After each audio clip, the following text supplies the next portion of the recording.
இப்போ நம்ம loss ஏஞ்சல்ஸ்லேருந்து Santiago நோக்கி புறப்பட்டுட்டு இருக்கோம்.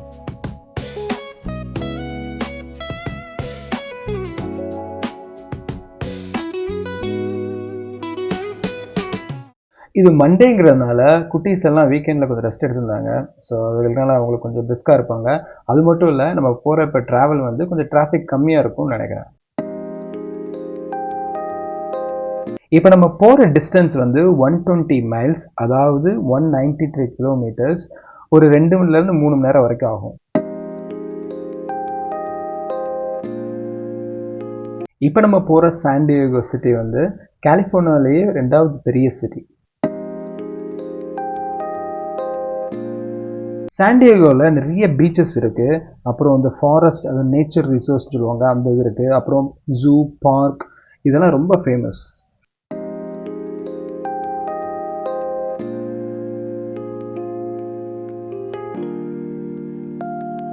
இப்போ சாண்டியாகோ சிட்டிக்குள்ளே வந்துட்டோம்.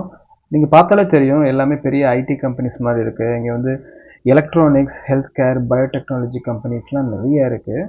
அப்புறம் சாண்டியாகோவில் ஹையர் எஜுகேஷனும் ரொம்ப ஃபேமஸ். அதாவது ஃபேமஸான யூனிவர்சிட்டிஸ்லாம் இருக்குது. யூனிவர்சிட்டி ஆஃப் சாண்டியாகோ இங்கே தான் இருக்குது.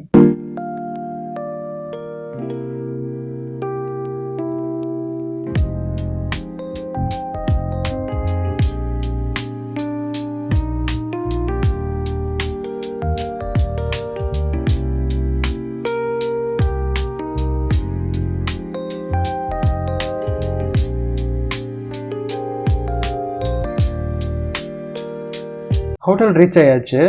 ஹோட்டல் பார்த்தாலே தெரியும், ஏதோ ஒரு பார்க் மாதிரி இருக்குது. இந்த ஹோட்டலோட ஆர்கிடெக்சர் ரொம்ப நல்லா இருந்துச்சு. அதனால தான் இதை புக் பண்ணோம். உள்ளே வந்து ஒரு மேப் மாதிரி கொடுத்துருவாங்க. அதுதான் பையன் பார்த்துக்கிட்டு இருக்கான். ஸோ ஏன்னா ரூம்ஸு, அந்த ஏரியாவே பயங்கர பெருசுங்கிறனால ஒரு 500 ரூம்ஸும் என்னமோ இருக்குது. அதுவும் இல்லாமல் நான் சொன்ன மாதிரி எல்லாமே ஹரிசாண்டல் ஸ்பேஸில் இருக்கிறனால கொஞ்சம் ரீச் ஆகிறது வந்து கொஞ்சம் கஷ்டம். அதனால ஒரு மேப் மாதிரி கொடுத்துருக்காங்க. ஸோ இந்த ஹோட்டலுக்கே பார்த்தீங்கன்னா ஒரு 6 எக்ஸிட் இருக்கும். ஃப்ரண்ட்டில் 2, பின்னாடி 2, சைடில் 1 அப்படின்னு சொல்லிட்டு. ஸோ அந்த அளவுக்கு இது பெரிய ஹோட்டல். நாங்கள் போனது வந்து உள்ள டீப்பில் ஃபார் ரைட் சைடு, பின்னாடி இருக்க கார்னர். ஸோ பின்னாடி ஒரு கேட் இருக்குது. காரை அங்கே பார்க் பண்ணிவிட்டு, பட் ஃப்ரண்ட்டில் தான் செக்இன் பண்ணுறதுனால ஃப்ரண்ட்டில் வந்து செக்இன் பண்ணிவிட்டு ஹோட்டல் ரூம்குள்ளே வந்திருக்கோம். எல்லா ஹோட்டல் ரூம்லையுமே ஓரளவுக்கு எல்லா ஃபெசிலிட்டிஸுமே இருக்கும். பட் ஹோட்டல்கிட்ட ஏதாவது ஒன்று புதுசாக இருக்கும். ஃபார் இந்த ஹோட்டலில் பார்த்தீங்கன்னா ஒரு கிச்சன் ஃபெசிலிட்டி இருந்துச்சு. பட் கிச்சன் ஃபெசிலிட்டி இருந்தால் கூட மைக்ரோவேவ் அவன் இல்லை. அதனால அவன் எங்கடா வச்சுருக்காங்கன்ற மாதிரி அதுதான் ஃபஸ்ட்டு தேடிட்டு இருந்தோம். இந்த மாதிரி ஒரு ஹோட்டல் ரூம் போனோடனே என்னென்ன ஃபெசிலிட்டிஸ் இருக்குது இல்லை அப்படின்னு பார்க்குறதே ரொம்ப த்ரில்லிங்காக இருக்கும்.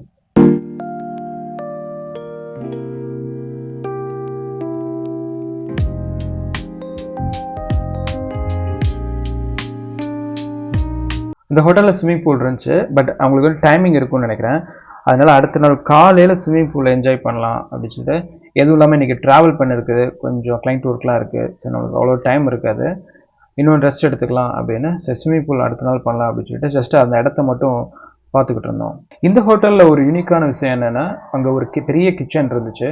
அந்த கிச்சனில் வந்து காஃபி, டீ, அப்புறம் ஸ்நாக்ஸ் இதெல்லாம் ப்ரொவைட் பண்ணுவாங்க. அப்புறம் மைக்ரோவேவ் அவன் இருந்துச்சு. அப்புறம் குக்கிங் ஃபெசிலிட்டிஸும் இருந்துச்சு. பட் நமக்கு அதுக்கெலாம் டைம் இருக்காது. ஆனால் காஃபி, டீ வந்து எப்போனாலும் 24 ஹவர்ஸ் எப்போனாலும் எடுத்துக்கலாம். ஸோ ஈவினிங் எப்பயும் பண்ணுற மாதிரி நம்ம ஹோட்டல் பக்கத்தில் ஒரு வாக்கிங் போகலான்னு நினச்சேன். ஸோ அப்போ அந்த ரோடு வந்து ரொம்ப நீளமான ரோடு. இப்போ நீங்கள் பார்க்குற ரோடு வந்து ஸ்ட்ரைட்டாக ஒரு 5 கிலோமீட்டருக்கு இதே மாதிரி ஸ்ட்ரைட்டாக இருக்கும். சரி, ரொம்ப நாள் ஆச்சு ரன்னிங்லாம் பண்ணி. ஸோ அப்படியே ரன்னிங் வந்து பண்ணலாம் அப்படின்னு சொல்லி அந்த இடத்துல ரன் பண்ணிட்டு இருந்தேன். நம்மளோட இன்னைக்கு சைட் சீயிங்கில் ஃபஸ்ட்டு ஸ்பாட் வந்து பால்போ பார்க். இது வந்து ரொம்ப ஃபேமஸ் சாண்டியாகோவில். உள்ளே வந்து நிறைய மியூசியம் இருக்கும். அதாவது 17 வகையான மியூசியம்ஸ் இருக்கும். ஏரோஸ்பேஸ் பற்றினது, ஆர்ட் பற்றினது, நேஷ்னல் மியூசியம்னா அந்த எல்லா வகையான மியூசியம்ஸும் பார்க்கலாம். அப்புறம் ரொம்ப ஃபேமஸ் வந்து ஜூ இருக்குது உள்ளேயே. அப்புறம் எல்லா இடத்துலையும் இருக்க மாதிரி சில்ட்ரன் பார்க் இருக்குது. அப்புறம் நிறைய ஆடிட்டோரியம்ஸ் இருக்குது, ஆர்ட் கேலரி இருக்குது. அப்படின்னு சொல்லி இது ஒரு ஃபுல் டே கூட நீங்கள் மெதுவாக ஸ்பெண்ட் பண்ணலாம். பட் எங்களுக்கு வந்து ஒரு ½ டே தான் நான் டைம் வச்சுருந்தேன். அதனால் குயிக்காக எல்லாத்துலேயுமே முடிஞ்ச அளவுக்கு ரொம்ப உள்ளே போய் டைம் ஸ்பெண்ட் பண்ணாமல் ஒரு இன்ட்ரெஸ்டான இருக்கிற இடத்த மட்டும் பார்த்துட்டு அப்படியே ஜஸ்ட் எல்லாத்தையும் நடந்தால் பார்க்கணும். இது நம்ம நடந்தும் கவர் பண்ணலாம். உள்ளே வந்து ரொம்ப நடக்க முடியாதவங்களுக்கு உள்ள லோக்கல் ட்ரெயின், சின்ன ட்ரெயின், மினி ட்ரெயின், அப்புறம் இந்த பார்க்குறீங்களா இந்த ஒரு வேன், இந்த மாதிரி ஃபெசிலிட்டிஸ்லாம் உள்ளே ப்ரொவைட் பண்ணியிருந்தாங்க. உள்ளே வந்து எல்லா கண்ட்ரிலையும் எந்த மாதிரி ஹவுஸ் எல்லாம் ஆர்கிடெக்சர் பண்ணுவாங்க அப்படின்றது மாடல்ஸ் வச்சுருக்காங்க. ஃபஸ்ட்டு இப்போ பார்க்குறது வந்து நம்ம ஸ்பெயினில் இருக்கிற மாடல். ஒரு ப்ராப்பரான என்னென்ன மெட்டீரியலில் பண்ணுவாங்க, அவுட் சைடில் எப்படி ஆர்கிடெக்சர் இருக்கும், அந்த வுட்டன் மெட்டீரியல்லாம் என்ன யூஸ் பண்ணுவாங்க அப்படின்ற மாதிரி எல்லாமே வந்து ஓரளவுக்கு ஆத்தென்டிக்காக பண்ணியிருப்பாங்க. ஸோ ரெண்டாவது வந்து இங்கிலாந்து பார்க்குறோம். இங்கிலாந்தில் எப்படி வெளியே அந்த கிராஸ் லேன் இருக்கும், அப்புறம் அந்த மாதிரி நான் சொன்ன மாதிரி விண்டோஸ்லாம் எந்த மாதிரி பண்ணியிருப்பாங்க, மேலே டைல்ஸ் எப்படி இருக்கும், அதெல்லாம் நல்லாவே கொஞ்சம் மெயின்டெனன்ஸ் ஒர்க் போய்கிட்டு இருக்கனால சில இடங்கள் கொஞ்சம் பார்க்க முடியல. பட் மோஸ்ட்லி வந்து வியூக்கு இருந்துச்சு. அப்புறம் இது வந்து ஹங்கேரியில் இருக்க மாடல்.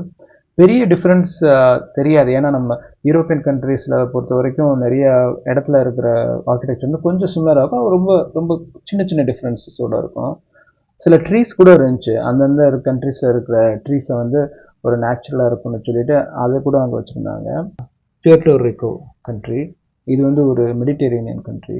இந்த ஹோல் ஸ்பேஸுமே வந்து ஸ்பானிஷ் காலனிஸ் வந்து உருவாக்குனது. அதனால தான் பேர் கூட பார்த்தீங்கன்னா பால்போ பார்க்குன்றது. அதுவே வந்து ஒரு ஸ்பானிஷ் எக்ஸ்ப்ளோரரோட பேர்லேருந்து வந்தது தான். இவ்வளோ பெரிய பார்க்கும் பார்த்தீங்கன்னா சிட்டியோட சென்டரில் தான் இருக்குது. இது வந்து ஒரு இருக்கிறதுலையே பெரிய அர்பன் பார்க்கு இதுதான். ஸோ இந்த மாதிரி எல்லா ஆர்கிடெக்சர் அவ்வளோ இன்ட்ரெஸ்டிங்கான ஒரு பீசஸ் வந்து இருக்குது. அது சொன்ன மாதிரி ஒரு ஃபுல் டே கூட இங்கே ஸ்பெண்ட் பண்ணால் போர் அடிக்காது.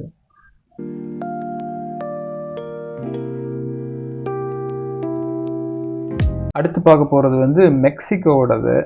மெக்சிகோ வந்து எவ்வளோ இம்பார்ட்டன்ட்னு உங்களுக்கு தெரியும். ஏன்னா அது பக்கத்து இந்த கண்ட்ரி அதுதான். ஸோ பார்டர் வந்து இங்கே தான் இருக்குது. அதனால் அவங்களோட இன்ஃப்ளூயன்ஸ் வந்து சான் டியேகோலாம் ரொம்பவே பார்க்கலாம்.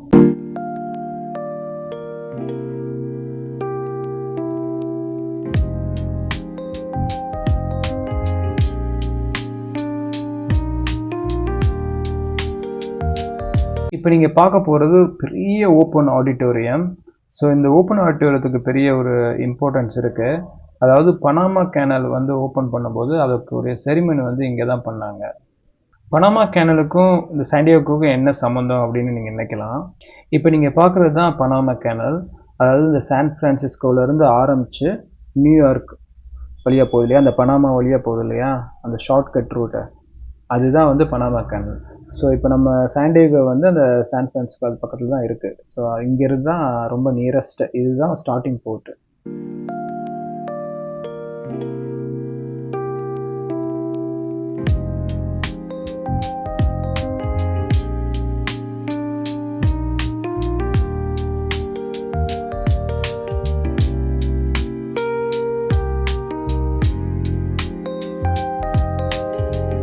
அப்புறம் இங்கே நிறைய பொட்டானிக்கல் கார்டன்ஸ் இருந்து ஒவ்வொரு கண்ட்ரிலையும் எப்படி அவங்க கார்டனிங் மெத்தட்ஸ் இருக்கும், என்னென்ன பிளான்ஸ் இருக்கும் அப்படின்னு சொல்லிட்டு ஒவ்வொரு மாடல் வச்சுருந்தாங்க.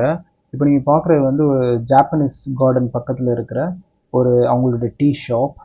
ஸோ இங்கே டீ வந்து சாப்பிட்டு ரிலாக்ஸ் பண்ணிவிட்டு கொஞ்சம் ரெஸ்ட் எடுத்துகிட்டு அப்புறம் நாங்கள் அப்படியே திருப்பி சுற்றி பார்க்க ஆரம்பித்தோம்.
இது ஒரு தியேட்டர். இங்கே வந்து சில ஷோஸ்லாம் நடக்கும். பட் நம்மளுக்கு வந்து அந்த டைமிங்ஸ் ஸ்பெசிஃபிக்காக தெரியாதனால நம்ம அதுவும் புக் பண்ணலை அதில். அதுவும் யாருக்கும் இன்ட்ரெஸ்ட்டும் இல்லை. ஸோ அதனால் வெறும் லைட்டாக அங்கே இருக்கிற அவைலபிளாக இருக்கிற திங்ஸை மட்டும் இப்படி பார்த்துட்டு எங்கேயும் டைம் வேஸ்ட் பண்ணி நிற்காம அடுத்தடுத்து கிளம்பிட்டோம். ஏன்னா இன்னும் ஒரு பாதி தான் பார்த்துருப்போம். இன்னும் ஜூ பார்க்க வேண்டியிருக்கு. இன்னும் இன்னும் ஒரு சில இடங்கள் நடக்க வேண்டியிருக்கு. ஒரு ஹாஃப் தான் கவர் பண்ணியிருப்போம். அதனால அடுத்தடுத்து வேக வேகமாக பார்க்க ஆரம்பிச்சிட்டோம்.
நடக்க முடியாதவங்களுக்கு ஒரு ட்ரெயின் ஃபெசிலிட்டி இருக்குன்னு சொன்னேன் இல்லையா, அது இதுதான். இது ஃப்ரீ ட்ரெயின் தான். ஸோ அதுலேயும் நிறைய பேர் போயிட்டு வந்துட்டு இருந்தாங்க. அதுதான் பார்க்குறீங்க நீங்கள். பக்கத்துலேயே ஒரு ஏர்போர்ட் இருக்குது போல். நிறைய ஃப்ளைட்ஸும் ரொம்ப கீழே பறந்துக்கிட்டு இருந்தது. நம்மளோட அடுத்த ஸ்டாப்பிங் பேர் வந்து கேஸ் லேம்ப் குவார்ட்டர். இது ஒரு வகையான ஹிஸ்டாரிக் பிளேஸ்.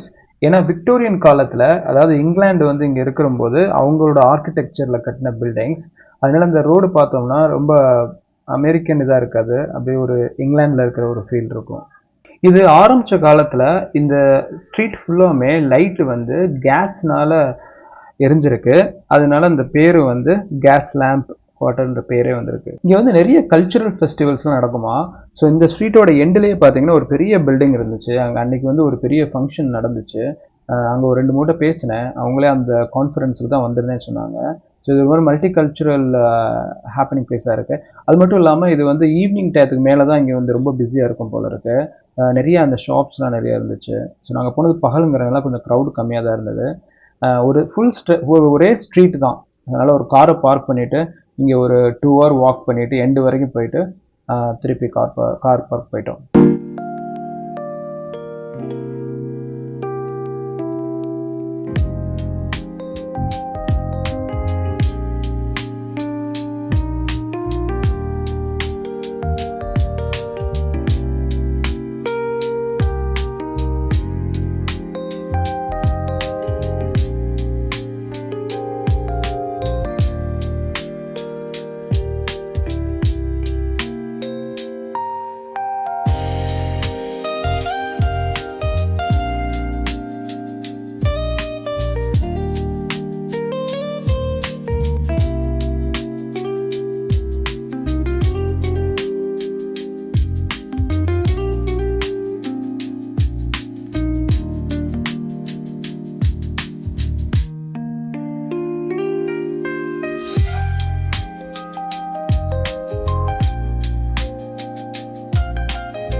அங்கேருந்து கிளம்பிட்டு போகிற வழியில் ஒரு ஷாப்பிங் பண்ணிடலாம்னு சொல்லி ஷாப்பிங்கில் நின்றுட்டு குழந்தைங்களுக்கு தேவையான திங்ஸ் எல்லாம் வாங்கிக்கிட்டாங்க. எங்களுக்கு ஃபுட்டு தேவையான ஒரு 2 days தேவையானதெல்லாம் வாங்கியாச்சு.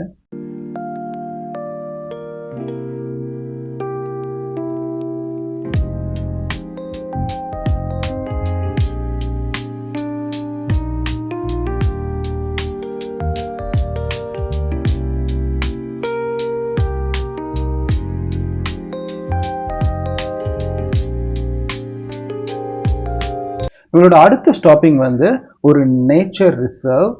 அதாவது இது வந்து ஃபாரஸ்ட் மாதிரி தான் இருக்கும். பட் என்ன பண்ணுவாங்கனாக்கா, இந்த மாதிரி டெவலப் கண்ட்ரீஸ்லலாம் ஏதாவது ஒரு அரிய வகையான மரமோ இல்லை உயிரினங்களோ இருந்துச்சுன்னா அதை பாதுகாக்கிறதுக்காக இப்போ நம்ம ஊரில் சென்னையில் இருக்க ஒரு வண்டலூர் ஜூ மாதிரி தான் வச்சுக்கோங்களேன், அந்த மாதிரி ஒரு இடத்த வந்து அதுக்குன்னு அலோகேட் பண்ணியிருப்பாங்க. ஸோ அந்த மாதிரி தான் இது நேச்சர் ரிசர்வ்.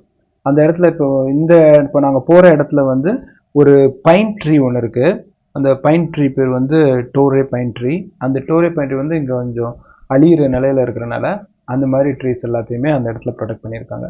ஸோ போகிற வழியில் ஒரு பீச்சை தாண்டி தான் போகணும். இப்போ நீங்கள் பார்க்குற பீச் தான் அழகாக இருந்தனால சரி அப்படியே ஒரு சைடில் ஒரு பார்க்கிங் பண்ணிவிட்டு அப்போ பார்த்துட்டு போகலான்னு சொல்லிட்டு பிளான் பண்ணோம்.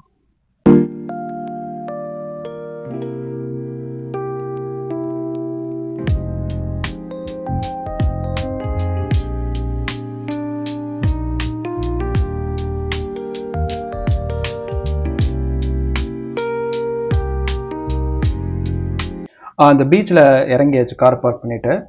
இந்த பீச் பார்த்தீங்கன்னா ரொம்ப லாங் பீச். அலைகள்லாம் ரொம்ப வரல. அதனால் அப்படியே நம்ம தண்ணியில் வந்து கால் நனைச்சிட்டு எல்லாருமே கொஞ்சம் வாக்கிங் பண்ணிவிட்டு அங்கே அப்படி இந்த மாதிரி கல்லுலாம் இருந்துச்சு. அதில் மேலே ஏறி இறங்கி விளாண்டுட்டு ரொம்ப கூட்டம்லாம் இல்லை. வீக் டேங்கிறனால டியூஸ்டே இது. அதனால் ஜஸ்ட்டு வாக் மட்டும் பண்ணிவிட்டு ஒரு 2 kilometers வாக் பண்ணியிருப்போம்னு நினைக்கிறேன். ஒரு எண்டு வரைக்கும் போனோம். இந்த மாதிரி எண்டில் ஒரு பிரிட்ஜ் இருந்துச்சு. அந்த பிரிட்ஜுக்குள்ளே ஒரு எண்டுலேருந்து இன்னொரு எண்டுக்கு வந்து தண்ணி போய்கிட்டு இருந்தது. ஒரு ஓடை மாதிரி போய்கிட்டு இருந்துச்சு. அங்கே கொஞ்ச நேரம் விளாண்டுட்டு குழந்தைகளுக்கு இந்த மாதிரி இடத்துல இந்த ஏதாவது அது கிடைக்கிற பொருட்கள்லாம் எடுத்து விளாண்டுக்கிட்டு இருப்பாங்க. அப்படி விளாண்டு ஜாலியாக இருந்துச்சு. அங்கேருந்து அப்படியே கிளம்பிட்டோம்.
நேச்சர் ரிசர்வ்க்கு வந்தாச்சு. மேலே வந்து ஒரு சின்ன மலை மாதிரி தான் இருக்கும். ஸோ மேலே காரை பார்க் பண்ணிவிட்டு இந்த மாதிரி உள்ளே வந்துருச்சு. இதெல்லாம் ஃப்ரீ கிடையாது, ஏன்னா இதெல்லாம் மெயின்டைன் பண்ணுறதுக்கு நிறையா செலவாகுங்கிறதுனால கொஞ்சம் வழக்கமுக்கு அதிகமாகவே சார்ஜ் பண்ணாங்க. ஆனால் உள்ளே அவங்க ப்ரொவைட் பண்ணுற ஃபெசிலிட்டிக்கு ஒர்த்து தான். ஏன்னா உள்ளே வந்து பயங்கரமான ஒரு 3 வழி பாதை இருக்குது. ஃபஸ்ட்டு வந்து ஈஸியானது, சும்மா ஒரு 1 கிலோமீட்டர் அப்படியே ஃப்ளாட்டான ரூட்டில் போகலாம். அப்புறம் இன்னும் கொஞ்சம் மீடியமாக இருக்கும், அது வந்து பக்கத்தில் ஒரு ஹில் மாதிரி இருக்கும். அது வழியாக போயிட்டு உச்சியிலேருந்து நீங்கள் அப்படியே கடலை பார்க்குற மாதிரி இருக்கும். இன்னொரு பாதை வந்து ரொம்ப பெருசு, அது வந்து அப்படியே மலை ரொம்ப கீழே இறங்கி கீழே வரைக்கும் போயிட்டு ஒரு மேலே ஏறுறதே கொஞ்சம் கல்லாம் ஏறுறதுலாம் கொஞ்சம் கஷ்டமான பாதையாக இருக்கும். எதுவுமே ரொம்ப ரிஸ்க் சொல்ல முடியாது, ஆனால் ஒரு 3 லெவலில் வச்சுருந்தாங்க வேறு வேறு குரூப் ஆஃப் பீப்புள் வந்து அதை என்ஜாய் பண்ணுறதுக்கு.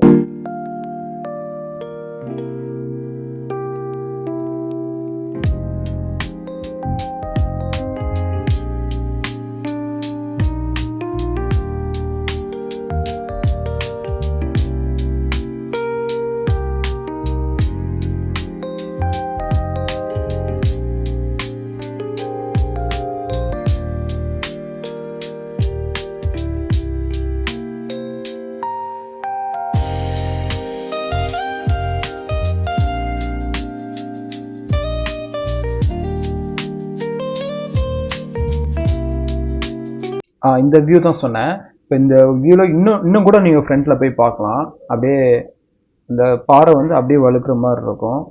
பட் இதெல்லாம் போட்டிருப்பாங்க, நெட்டெல்லாம் போட்டிருப்பாங்க. அங்கேருந்து பார்க்குறதுக்கு ரொம்பவே அழகாக இருக்கும். இந்த நிறைய பேர் ஃபோட்டோஸ்லாம் எடுத்துருந்தாங்க. நான் குழந்தைங்க இருக்கனால ரொம்ப கார்னர் வரைக்கும் போகல, ஓரளவுக்கு போயிட்டு ரிட்டர்ன் ஆகிட்டோம்.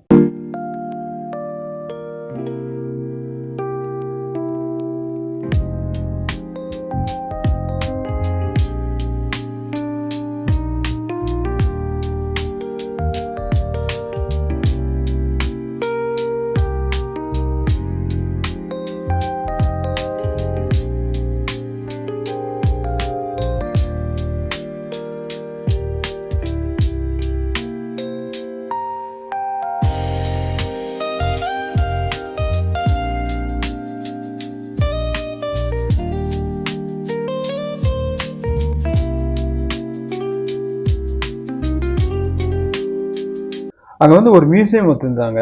ஸோ அந்த இடத்துல என்னென்ன மாதிரி ஒரு அரிய வகையான அனிமல்ஸ்லாம் வருது, அந்த அனிமலோட போன்ஸ் வச்சுருந்தாங்க. அப்புறம் அதோட ஹிஸ்ட்ரியை காட்டுறதுக்காக ஒரு டிவி செட்டப், இப்போ நீங்கள் பார்க்குற டிவி செட்டப் இருந்தது. அதில் நிறைய வீடியோஸ் வச்சுருந்தாங்க. ஸோ எப்படி இந்த நேச்சர் ரிசர்வ் ஃபார்ம் பண்ணாங்க, என்னென்னலாம் அது பண்ணுறாங்க, அந்த மாதிரி இதெல்லாம் டிஸ்பிளே பண்ணியிருந்தாங்க. அடுத்து நம்ம போகிற இடம் வந்து லா ஹோலா கோவ். இடம் பேரே வித்தியாசமாக இருக்குன்னு பார்க்குறீங்களா? ஏன்னா நான் சொன்ன மாதிரி இந்த இடமே வந்து ஃபுல்லாக ஸ்பானிஷ் காலனி இருக்கிற டயத்தில் உருவாகுனது. அதனால் இந்த பேர் வந்து ஒரு ஸ்பானிஷ் லாங்குவேஜ்லேருந்து வந்தது. இங்கே வந்து ரொம்ப ஒரு அழகான பீச் இருக்குது, ரொம்ப ஃபேமஸானது. ஸோ அதை பார்க்கலான்னு தான் இன்றைக்கி வந்திருக்கோம்.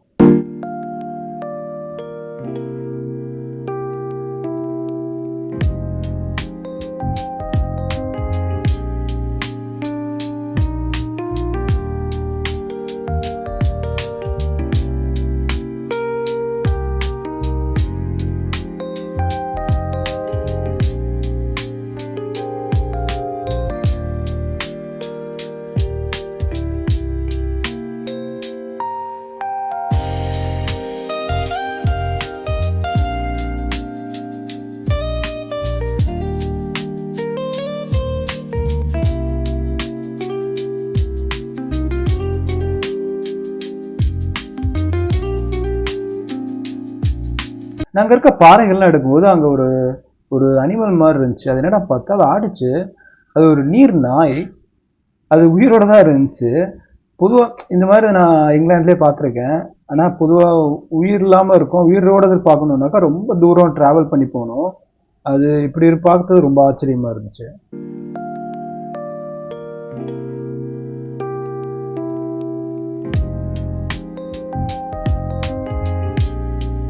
கொஞ்ச தூரம் தள்ளி போய் பார்த்தா அங்கே பாருங்களேன் எவ்வளவு இருக்குன்ட்டு.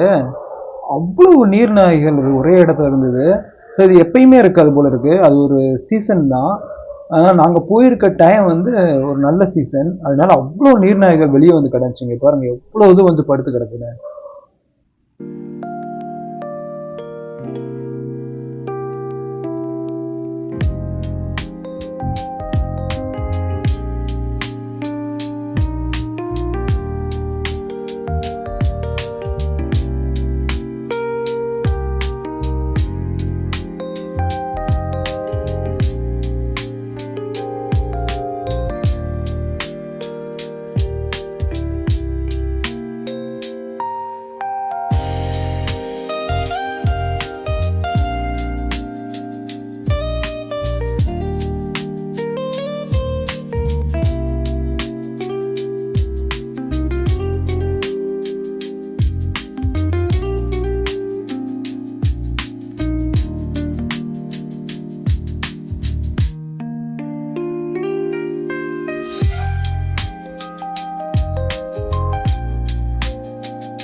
நெக்ஸ்ட் டே வந்து ஃபஸ்ட்டு இதை வந்து நாங்கள் பார்க்க போனது பக்கத்தில் ஒரு குட்வில் ஷாப்னு ஒன்று இருந்துச்சு. இது வந்து ஒரு சேரிட்டி ஷாப். இங்கே நம்ம ஏதாவது பொருட்கள் வாங்கினோம் அப்படின்னா அது ஒரு நல்ல விஷயத்துக்காக அந்த ப்ராஃபிட் வந்து செலவு பண்ணுவாங்க. சும்மா போய் பார்க்க போனோம், பெருசாக வாங்குறதுக்கு ஒன்றும் பிளான் இல்லை. இருந்தாலும் சும்மா சரி போய் பார்ப்போம் எப்படி இருக்குது அப்படின்னு. ஏன்னா வந்து மற்ற கண்ட்ரீஸ்லலாம் நிறையா இருக்கும், இங்கே வந்து அவ்வளோ நான் பார்க்கல. இந்த கடை ரொம்ப ஃபேமஸ்னு கேள்விப்பட்டிருக்கேன். ஸோ அதனால் உள்ளே போய் எப்படி இருக்குன்னு பார்க்கலான்னு போனேன். நான் எதிர்பார்த்த மாதிரியே எல்லாமே வந்து ஒரு கிச்சன் ஐட்டம்ஸ், அப்புறம் ட்ரெஸ் ஐட்டம்ஸ், இந்த மாதிரி பொருட்கள் தான் நிறையா வச்சுருந்தாங்க. ஓரளவுக்கு கூட்டமும் இருந்துச்சு. இதை வாங்குறதுக்கும் ஒரு சில பேர் மக்கள் இன்ட்ரெஸ்ட் காட்டுறாங்க.